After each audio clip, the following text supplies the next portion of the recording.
ate family style, around a large oak table that their employer, executive producer Ricky Green, had purchased at considerable expense for just this purpose. While the daily lunch order at the little production company was perhaps her chief duty, Claudia had other key responsibilities, including the speedy typing of contact sheets for different production jobs on the Selectric in the corner. She handed the documents to her bosses, Faye, Tamara, or Kim, to review, and invariably trudged back to the typewriter, taunted by the crop of typos that only minutes before were nowhere to be seen and now required immediate correction. Claudia ran errands and picked up giant brown paper-wrapped bunches of flowers from the wholesaler on 27th Street.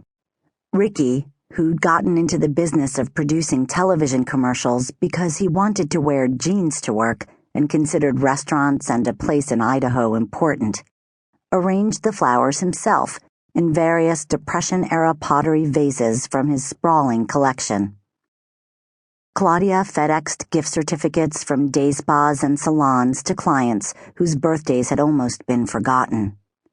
She called the messenger service for pickups and drop-offs around town. She greeted, with a wink, the various rangy, ripe, dreadlocked, tattooed, gold-toothed, knit-capped dude bros whose cycling cleats clattered on the parquet and whose public enemy pounded through their Walkman headphones as they waited for a signature, while her bosses tensed, silently calculating the degree of sexual threat the messengers posed. Claudia carefully observed and pitied the ladies of Georgica Films. She was determined to perform her daily tasks with an ever-so-slight yet palpable indifference, which, when paired with her charisma, would keep her pointedly on the fringe of the operation and protect her from ever turning out like them. Her idiosyncratic work ethic had earned Claudia the nickname Fast and Sloppy. Every day at Georgica Films there were fights, usually over the phone. They typically began with first-date nervousness, rocketed into cocky aggression, punctuated with gales of ballsy laughter, and ended with a pounding of the receiver into its cradle, followed by loud analysis, frustrated tears, and a cigarette on the fire escape. Faye, Tamara, and Kim screamed at production managers and casting directors on the phone. Hours later, they would call back and laugh it off, comrades once again. This style of conflict resolution was a new one for Claudia.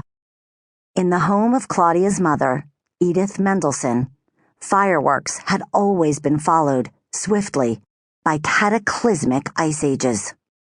Only once, when she was 11, on a long, cranky car trip, Claudia told Edith that she hated her.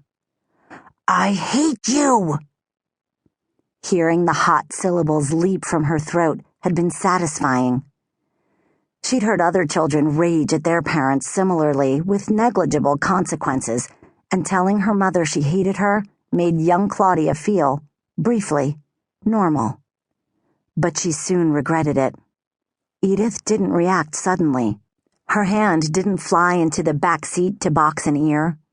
She kept driving, under a remarkable silence that Claudia soon realized Edith planned to keep up. As it turned out, Edith neither spoke nor looked at her child for 3 straight days. Finally, when Claudia couldn't take it anymore, she dropped to her knees and begged for forgiveness at her mother's lap. This method was successful. Edith accepted her child's apology, recognized her once again, and life resumed. 10 years later, Claudia was a senior in college, sitting on the floor of her dorm room on Manhattan's far Upper West Side, on the phone with Edith. In 1 week, Claudia would graduate and set out to seek God knows what. She was afraid. Over the last month, she'd visited several of her favorite professors at their office hours to ask what they thought, but none of them had a particular plan of action in mind for her. recognizing that she was utterly unprepared to depart the snug little campus.